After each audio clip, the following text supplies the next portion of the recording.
Hi all, welcome to another Seasons at Home video. In this video I'm gonna show you how I make green pasta that is gluten-free for my lasagna.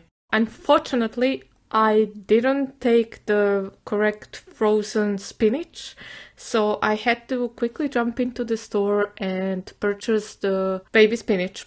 I'm just going to take a handful of the baby spinach, remove some of the stems that I don't like, remove some of the leaves that I don't like, and then add a pinch of salt to the spinach itself and cover it with boiling hot water.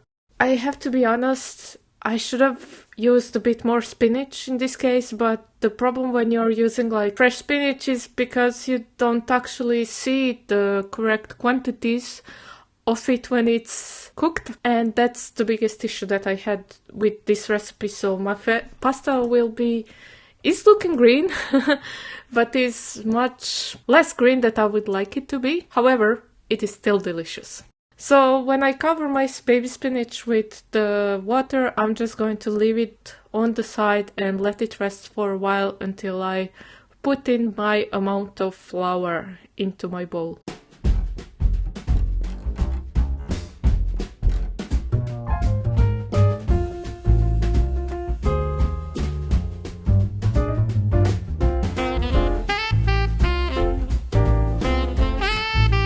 Like I said, I use approximately 1 kilo or 4 cups of gluten-free flour. This is like a special flour that I buy for pasta making. It is of the Share company and it is called Mehlfarine in German, which would be like farine flour. But you could use any good all-purpose gluten-free flour, or even a bread making flour can work.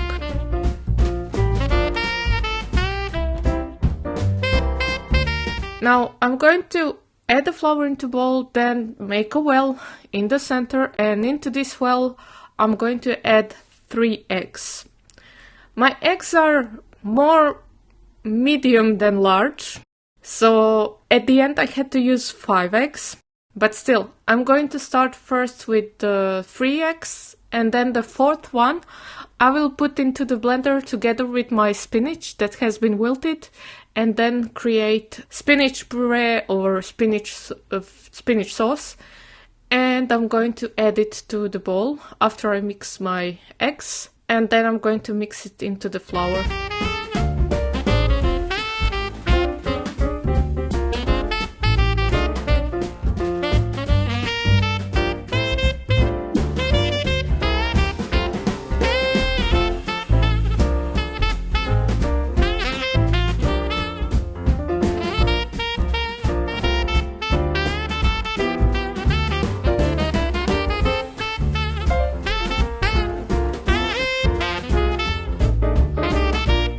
Now I'm going to use the fork to mix in the eggs and the spinach and the flour, sort of to break it down a bit and to mix it as much as I can. And then I'm going to switch to my hands and I'm going to knead it until it's all combined. It will take about 4 or 5 minutes of kneading time to see the results.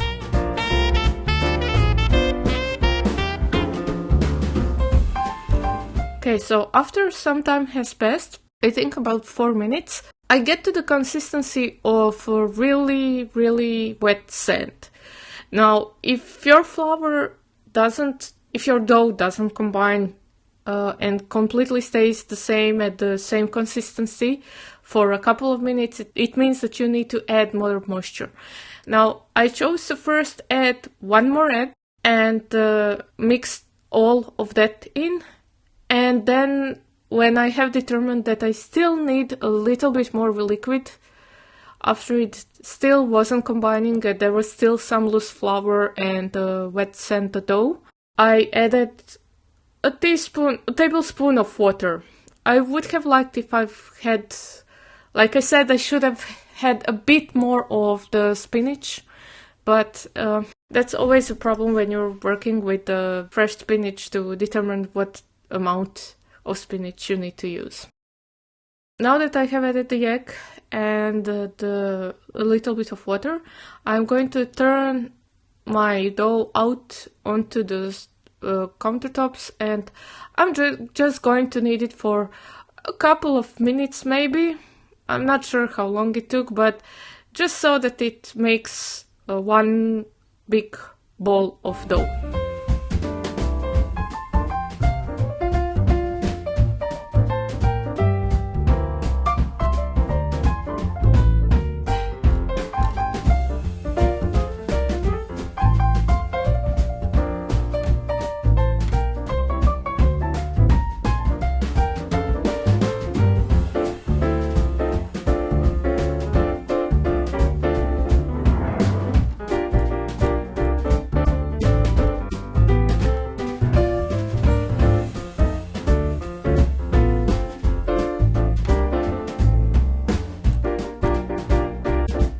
When my dough is done, I'm going to add a little bit of oil to my bowl, and then I'm going to oil the dough all around.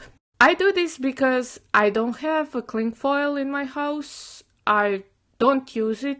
I don't see the point of cling foil because I can just add a little bit of oil on top of a dough or anything and then just cover it with a lid. So this is what I do instead of the cling foil. If you have cling foil, you can just wrap your dough ball into the cling foil.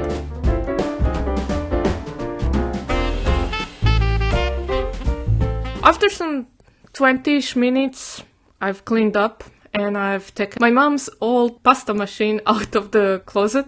Now this thing's old. I think that the machine is like older than me.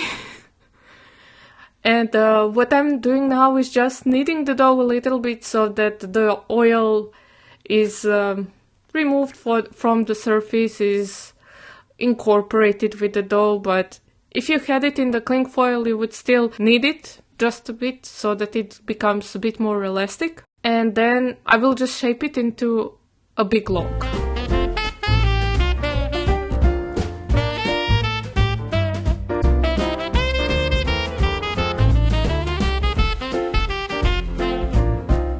Okay, now I'm going to take my bench scraper and I'm just going to cut bits and pieces off the log.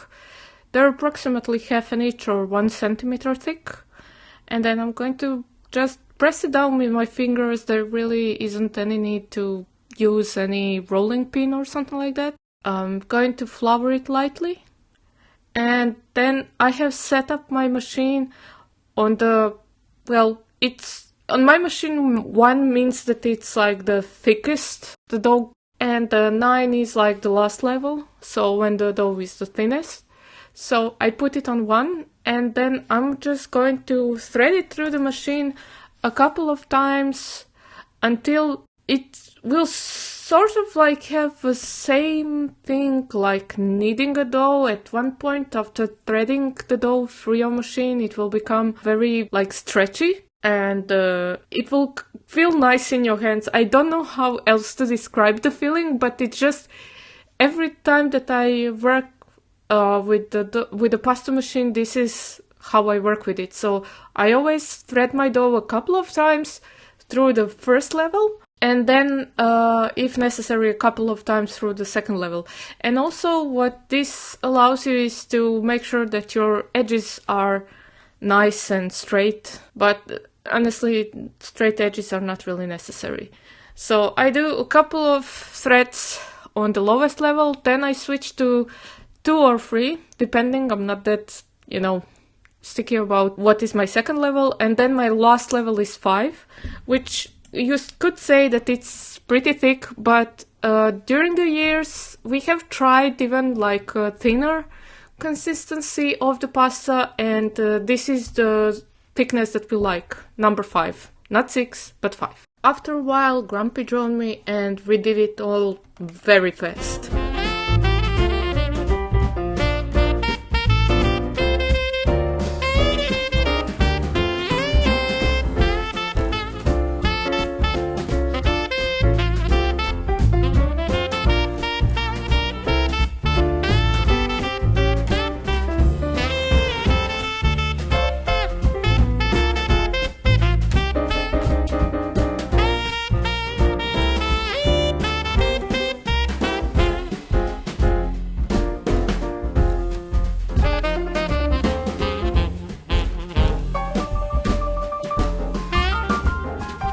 When all of my dough has been stretched into the pasta, I'm going to cut it all into the same length, which is going to be approximately the width of my lasagna bowl. This is our traditional lasagna type of bowl. It is actually one of the IKEA 365 bowls, the big one. It comes with a lid, so it's something that I find it super nice because I can finish up my lasagnas a couple of days before, and then I just put the lid on and put it into the fridge, and that's it. From our lasagna trial so far, we have determined that the best size for the pasta dough is to have 3 or 4 pieces of pasta per layer of the lasagna. So this is how we are cutting it now. We are no longer trying to make like one piece of lasagna to be one layer.